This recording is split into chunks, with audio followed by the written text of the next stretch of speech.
Hi, it's Johnny. Welcome back to my YouTube channel.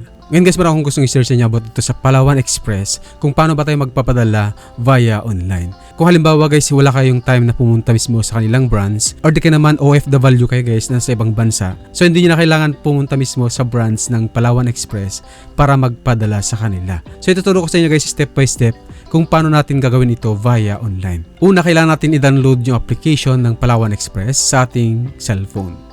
So pupunta lang po tayo sa Play Store, then i-search natin Palawan Pay.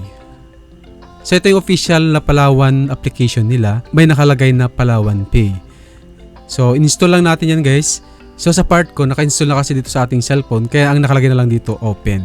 Pero pag hindi pa naka-install dyan sa cellphone ninyo, may nakalagay na install. So install nyo yan guys.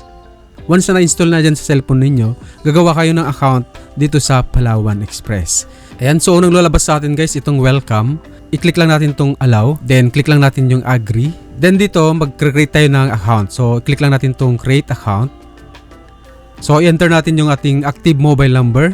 Then mag-create tayo ng ating password. So ulitin lang natin, confirm password, then next. Ayan, so makatanggap tayo ng OTP dun sa ating mobile number. Then enter natin dito. Ayan, then fill upan natin to guys. After natin ma-fill upan, click natin yung next. Then mag-selfie tayo guys. Then set security questions. Then mag-create tayo ng password sa ating application. Ayan, congratulations. So okay na siya guys, nakagawa na tayo ng ating account. Ayan, kung hindi pa verified yung ating account, so hanggang 20,000 lang po yung kaya nating i-padala or i-cash out. So kung verified naman siya yung ating account, ang pwede natin ma-send saka matanggap is 100,000. Once na na-verified na natin, so punta lang po tayo sa application, i-open natin yung Palawan Pay. Pwede tayo mag-cash in dito guys sa ating Palawan Express via bank account or GCash.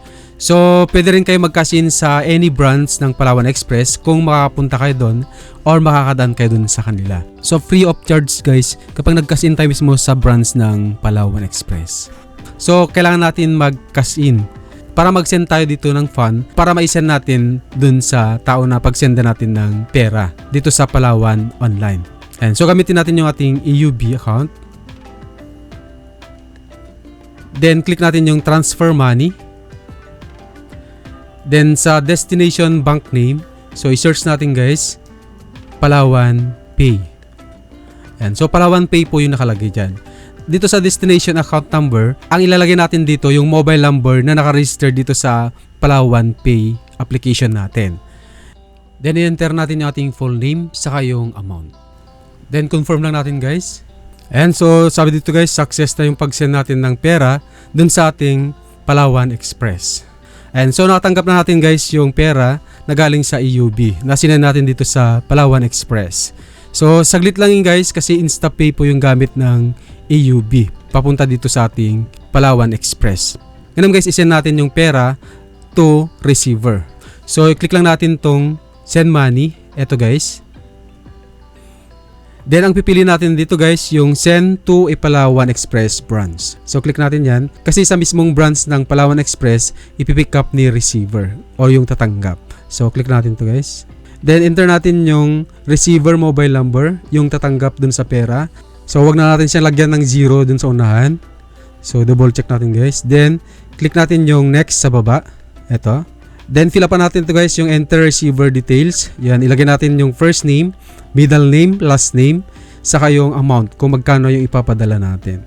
So dito pala guys sa Palawan Express, kailangan sobrahan natin yung mag-cash in dito kasi kung kulang yung transaction fee ninyo na gagamitin, hindi magpo-proceed yung ating transaction.